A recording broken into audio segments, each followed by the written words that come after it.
This was not the fight that anyone wanted to see. It wasn't the fight that Shakur Stevenson wanted, and it definitely wasn't the fight that the fans wanted.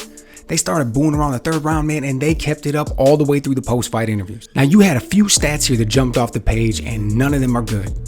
Number one, neither fighter landed double-digit punches in any round. Think about that for a minute. Neither fighter landed more than 9 punches in any individual round. De Los Santos only landed 40 punches in the entire fight, fewest ever in a 12-round title fight. And Shakur Stevenson only threw that left hand around 25 times. Man, those are not the type of numbers that are going to lead to exciting fights. And at the end of the day, the fight was as one-dimensional as you could get. Right, I can sum it up really quick here. Shakur Stevenson, he stayed on the outside, used a lot of feints. He'd pop in and land that jab, get in, get out. When De Los Santos would try to get his offense off, Shakur would back out. And he's so quick, man. He moves so effortlessly. The way he's able to just kind of hop back. De Los Santos was rarely able to catch him. Right, that's why he only was able to land 40 punches. Then Shakur was just able to angle out. He resets, gets to the center of the ring, does it all over again. Does not make for it an exciting fight. It was one that, for the most part, Shakur Stevenson was able to dominate. Cards were a little bit closer than you would have thought. Right, we had one of them at 115, 113, two of them at 116, 112. Didn't necessarily feel like it was that close, but it was just, a very lethargic fight, a very not exciting type of fight. Now, I will say this, okay? Hold on 1 second. That was not the end of the story, right? Okay. During the fight, Mark Kriegel said he visited the training camp at Shakur Stevenson, and they told him that Shakur hurt his left hand. Right, this was when there was a few weeks out. He said he bruised his left hand. He's like, don't worry about it though. I assure you, the left hand is good to go, man. We're going to be ready for this fight. It's fine. Didn't look fine to me.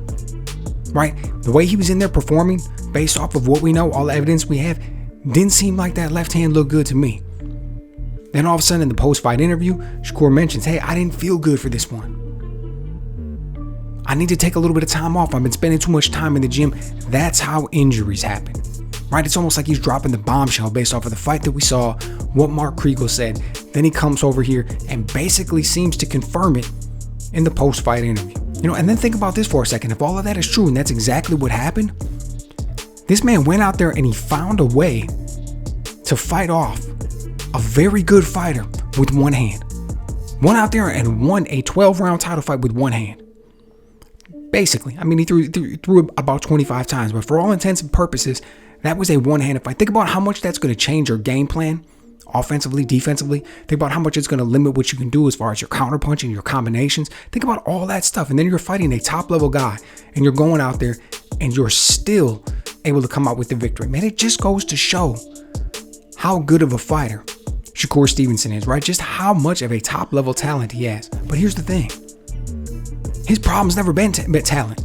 His problem has never been how he goes out there and performs on fight night. His problem's never been, hey, does he have what it takes to perform at the highest level? People have known ever since he was an amateur. A lot of people were fighting for him. As far as promoters are concerned, managers are concerned, things like that coming out of the Olympics. A lot of people wanted to be involved with Shakur Stevenson because everybody could see just how talented he was. That's never been the issue. The issue's been the fan base.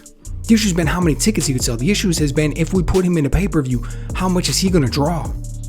And tonight didn't do anything to fix that, right? Tonight didn't do anything to win the casual fan. Now, the hardcore fans, a guy like me, of course we're always going to want to see Shakur Stevenson fight. He's that talented. We always want to see what he's going to do next. I see a performance like tonight. It doesn't matter to me whether it was about an injury or whether he just had an off night. Because look, if we got to be honest with each other, that's a possibility too, right? These types of things happen every now and then. You can have an off night. You ever had a bad day at the office? It happens, right? It happens to everybody sometimes. It just so happens that when it happens to a guy like Shakur Stevenson, everybody's watching, everybody's critiquing you. You only see him perform, 2, maybe 3 nights a year? So then when you do see a bad performance, all of a sudden it's this huge thing and everyone's going to mention it. But what if he was just under the weather, didn't feel that good, whatever the case may be? My point being, it doesn't change the fact that I'm still going to want to go see him fight.